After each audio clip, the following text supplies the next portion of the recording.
Porque, na verdade, o que nos move é o amor. Nós fazemos o que fazemos porque o que de graça nós recebemos um dia, de graça temos procurado dar. E esse é o grande desafio.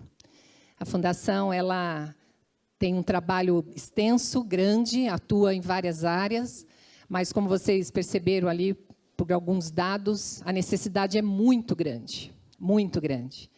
Então, com isto, com a necessidade aí fora, vem a necessidade de mão de obra, de voluntários, de pessoas engajadas. E é por isso que você está aqui hoje. Porque há muito o que fazer. Há muitas pessoas ali fora, em hospitais, nos presídios, nas ruas, necessitando do amor de Deus que um dia nós recebemos. E nós não podemos nos calar. Este é o grande desafio. Ir. Né? Não são elas que vêm a nós, é nós que iremos, porque é assim que Jesus determinou. Ir, vá, pregue, fale, mostre, ame. Então, nós temos que realmente sair das quatro paredes, sair da igreja e ir em busca do perdido, em busca do nosso próximo. É uma alegria estarmos aqui realizando este workshop, porque é algo que já vem acontecendo dentro das igrejas, né, alguns movimentos já bastante efetivos, e muitas vezes as pessoas dentro das nossas igrejas não sabem o que já vem sendo feito, e não sabem como se engajar, como se envolver. E nós precisamos aprender a ser multiplicadores de informação, né? Nós que já participamos, nós temos que ter esse desafio também, de inspirar outras pessoas, de levar os desafios e engajar outros. Porque, pensem, as igrejas estão cheias de mão de obra, cheias daqueles que já receberam a graça de Deus, o seu amor, e que precisam trabalhar, colocar a vida cristã em prática. E nós, enquanto liderança principal, ou participantes destes ministérios, nós precisamos envolver outras pessoas, desafiar outras pessoas, inspirar outras pessoas, porque aí fora a necessidade é muito grande. Então, que você saia daqui hoje minimamente com este desafio, de estar engajado, mas também de engajar outras pessoas e inspirar, servir de inspiração àquele que está do seu lado, dentro da própria igreja. Amém, queridos? Eu gostaria agora de passar a palavra ao pastor coordenador dos Ministérios de Missões Urbanas da Comunidade da Graça Sede, pastor Gilberto Dalmaso. Vamos receber o pastor?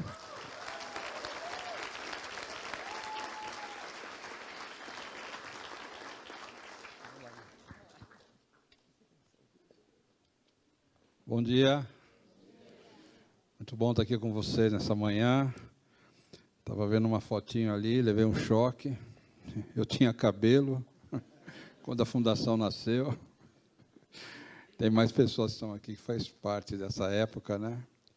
Mas, irmãos, é muito bom nós estarmos pensando sobre missões urbanas, a igreja para a cidade. E nessa manhã, quando nós vemos aqui 14 igrejas representadas aqui, isso é motivo de muita alegria, é um desafio para nós, um desafio para vocês, para que quando sairmos daqui hoje, a gente possa ter a nossa visão ampliada das possibilidades que nós temos para realizar e continuar o ministério de Jesus nas nossas cidades. Jeremias 29:7 diz: buscai a paz na cidade, porque na sua paz vós tereis paz. Vamos orar? Pai, nós te louvamos nessa manhã, te damos graça por essa oportunidade de estarmos reunidos no teu nome. E a certeza que nós temos, que basta 2 ou 3 estar reunidos em teu nome, o Senhor se faz presente. Que nesse dia, Pai, o Senhor possa falar ao nosso coração, possa revelar a tua vontade para nós. Sabemos que ela é boa, perfeita e agradável. E nós oramos, Pai, pelas cidades que estamos representando nesse dia, para que haja paz na nossa cidade. E sabemos que a tua igreja é instrumento teu para levar a paz. Em nome de Jesus, consagramos a ti esse dia. Amém. Quando a gente fala de missões urbanas, é um nome muito usado hoje em dia, precisa ter os missionários. Aqueles que receberam um chamado, têm um propósito, têm uma missão a cumprir. E eu creio que nessa manhã nós estamos aqui porque todos nós recebemos um chamado. Alguns já estão exercendo o ministério, outros estão se achegando a nós para começar esse ministério. E isso é muito bom. Missões urbanas é um dos maiores desafios que as igrejas cristãs se defrontam atualmente. É um desafio, né? Muitas vezes as pessoas têm um desafio para outros países. Eu estava vendo uma foto aqui, Marisa, você lembra daquela campanha do Vale do Jequitinhonha? Nos caminhões que nós arrecadamos alimentos, logo no início da fundação, arrecadamos alimentos e mandamos para o Vale do Jequitinhonha. O Vale do Jequitinhonha é considerado a África brasileira, tal é a miséria. O Vale do Jequitinhonha é no norte de Minas. Então, existe necessidades nas nossas cidades enormes, assim como de outros países também. Mas o que houve? Houve uma migração muito grande da área rural, veio todo mundo para o centro urbano. Hoje, 75%, 80% estão nos centros urbanos, são nas nossas cidades. E nós não sabemos o que fazer com os desafios que estão diante de nós. E nós cremos que a igreja é instrumento de Deus para abençoar essas pessoas. Essa expansão da cidade ela é tão incontrolável que não tem jeito. Cada hora surge um prédio novo, cada hora um projeto novo na cidade, e os migrantes e imigrantes chegando. E eu estava lembrando ontem, nós temos aqui duas avenidas das mais principais aqui de São Paulo, que são as marginais Tietê e Pinheiros. Na década de 50, quando foi construídas as marginais, o próprio nome diz, eram as marginais de uma cidade, era as margens, era o limite da cidade. Só que a cidade também cresceu para lá, e o que era as marginais, Tietê e Pinheiros, hoje é uma avenida. Então, essa expansão é incontrolável. Isso é irreversível, cada vez mais crescimento. As relações sociais são mais complexas do que a vizinhança e as parentescas, que já não são mais referência. As relações sociais mudaram completamente hoje. Não está só no âmbito da família e dos vizinhos. Temos que ter cuidado para não trazer nenhuma condenação, julgamento com relação a isso. Existem três formas que nós podemos, como cristãos que somos, cidadãos que somos, de nos relacionar com as pessoas. Três formas. Primeiro é a antipatia. Eu rejeito aquela pessoa, eu não aceito aquela pessoa, eu não me relaciono com ela. Segundo é a simpatia. Relações de amizade. Oi, tudo bem? Eu vou na tua casa, estamos juntos. E a terceira maneira é a empatia. A empatia é quando você se identifica com o problema das pessoas. A empatia era a maneira como Jesus tratava as pessoas. Empatia. Eu vejo muitas vezes as pessoas focadas mais nessas duas primeiras maneiras. Simpatia e antipatia. Falta a empatia, se identificar com a dor do outro. A palavra de Deus fala que Jesus viu a multidão e seu coração se encheu de compaixão pelo povo. Essa é a marca do verdadeiro cristão. Compaixão e misericórdia. Jesus viu e o seu coração se tomou de compaixão. Nós muitas vezes, sempre, temos visto, mas eu não sei até que ponto o nosso coração se enche de compaixão por aquela pessoa, ou por aquela situação. Hoje falta muito essa questão de olho no olho. Parar, a gente não tem tempo, corre para lá e para cá. A gente não tem tempo para atender, para conversar com pessoas. Eu tenho uma prática que eu uso algumas vezes, quando eu vou atender uma pessoa, quando eu estou com uma pessoa, é uma coisa minha.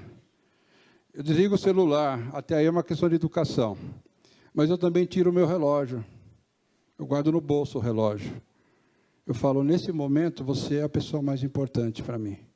O tempo não é o limitador da atenção que eu quero dar para você. É isso, é 100%, é olhar nos olhos, é entender a dor e ajudá-lo, e servi-lo, e amá-lo. e receber ele do jeito que ele está. Jesus não manda a mulher samaritana embora. Jesus ama a todos. A mulher samaritana não tinha boas referências naquela época. Mas Jesus parou o que ele estava fazendo e deu atenção para ela.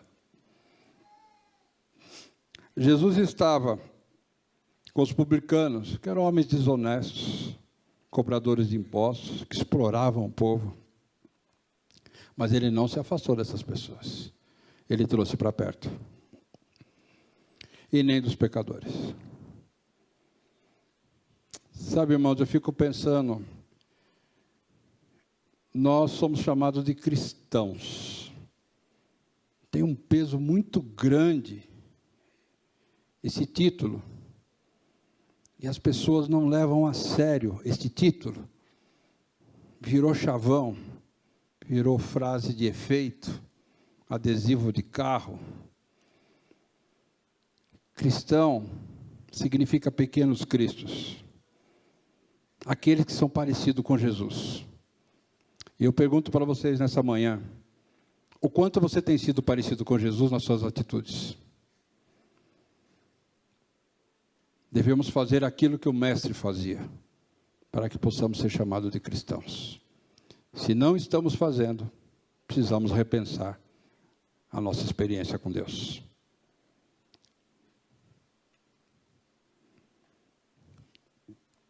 Estamos insensíveis às necessidades das pessoas. Nos acostumamos com as estatísticas dos homicídios, dos estupros, a violência contra a mulher, contra a criança, contra o idoso.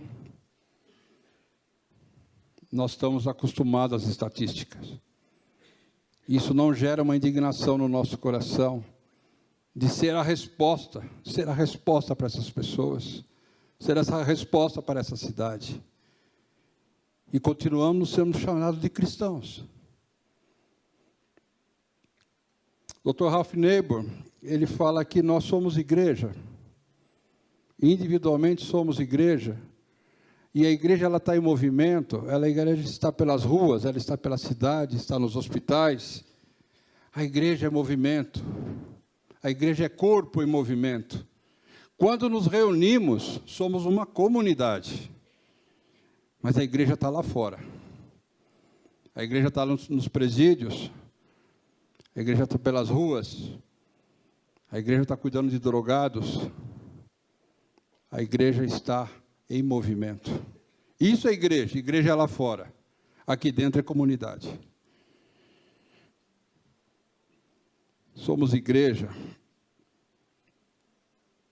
mas somos uma comunidade também. Vou contar uma história para vocês.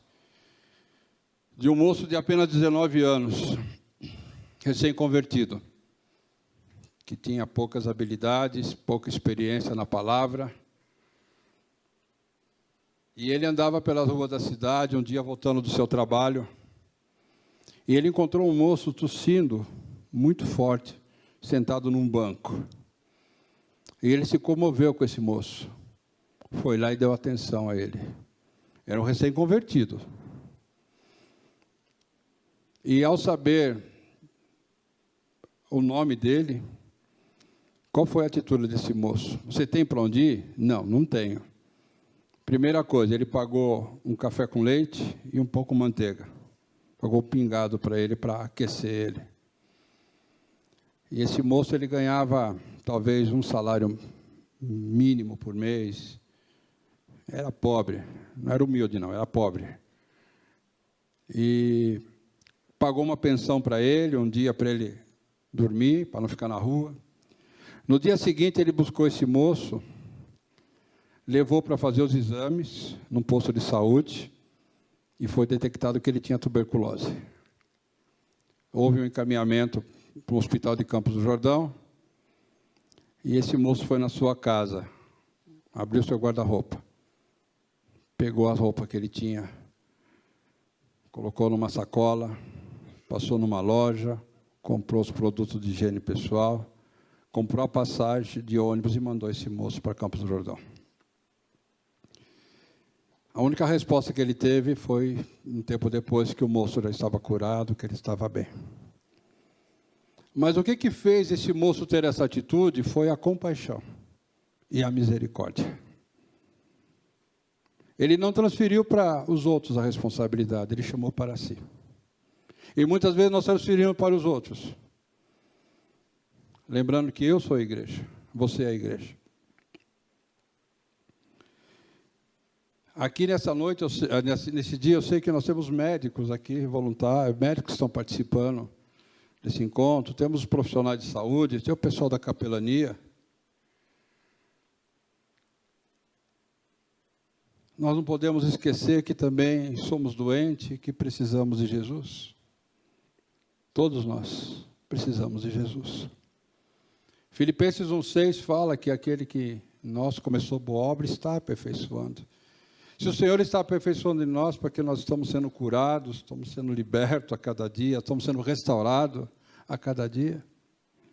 Mas eu não posso querer isso só para mim, eu tenho que querer para o outro.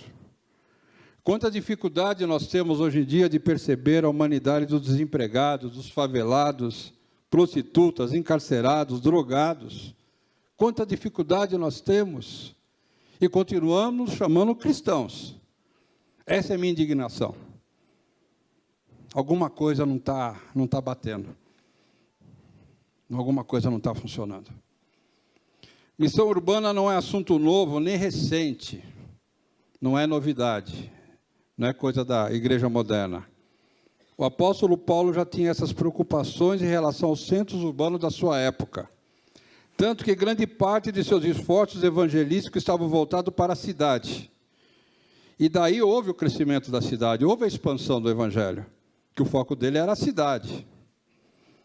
Ele sempre se apresentava como servo ou escravo. Esse era a grande credencial de Paulo. Paulo, servo de Jesus. Mas ele nunca deixou de dizer a quem ele estava ligado. Servo ou escravo. Pesado falar escravo, mas é isso. É aquele que não tem vontade própria. Ele faz aquilo que o seu Senhor manda fazer. Somos chamados para ser servos uns dos outros e cumprirmos uma missão. Se Jesus, a quem nós chamamos, é o Senhor da nossa vida, Ele tem dado a cada um de nós habilidade, dons, talento, tempo, inteligência, saúde. Servo não tem vontade própria. Ele cumpre. Nós temos assim, só lembrando um pouquinho da história de Jonas. Jonas teve um chamado de Deus, tinha uma missão para cumprir.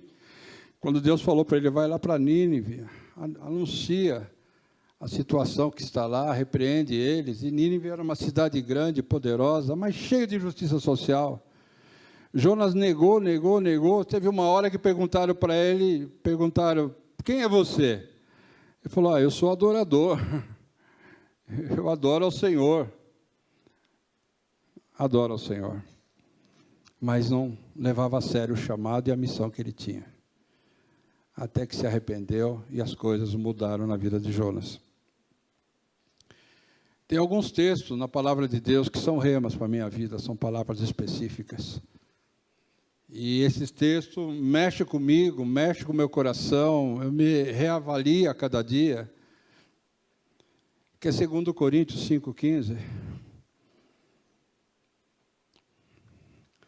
E aqueles que agora vivem,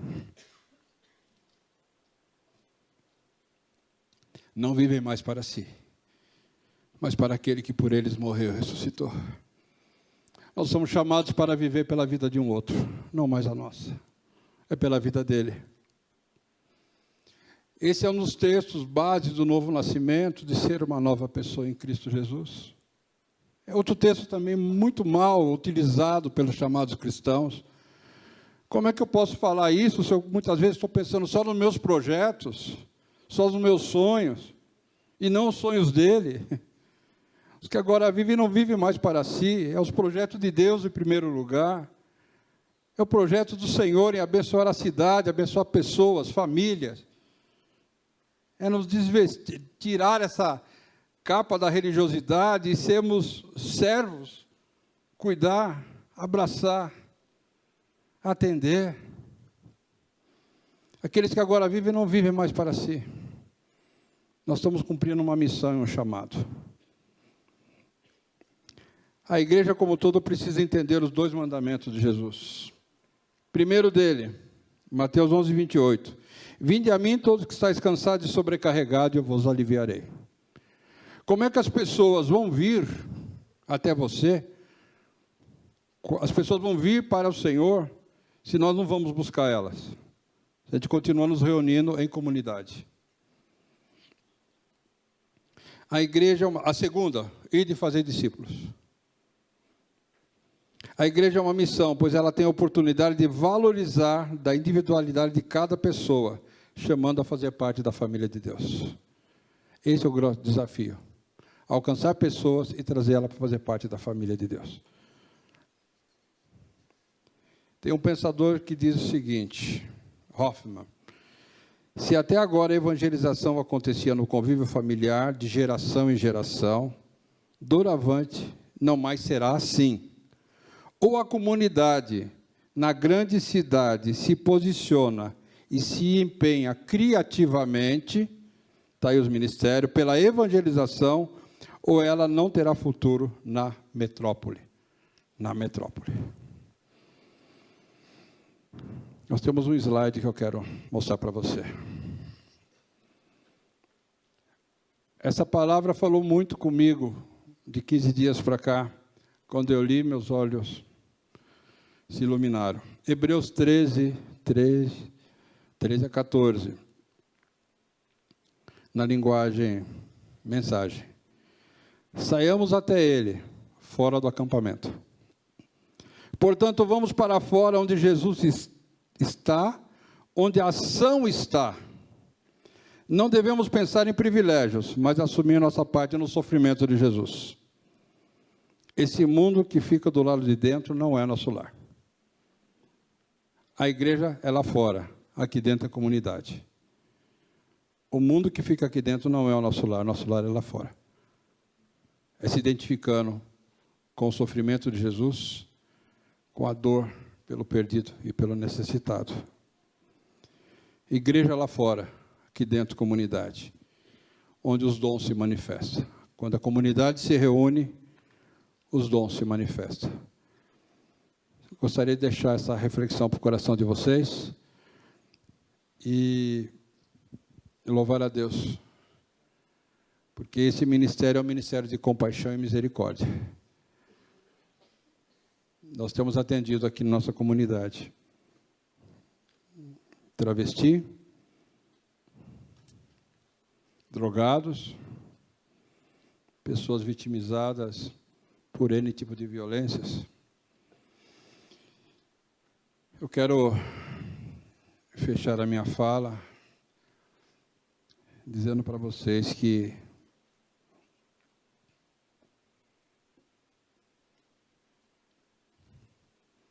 aquele moço que cuidou do tuberculoso, com o passar do tempo ele se tornou um pastor. Ele continua amando pessoas. Deus abençoe vocês.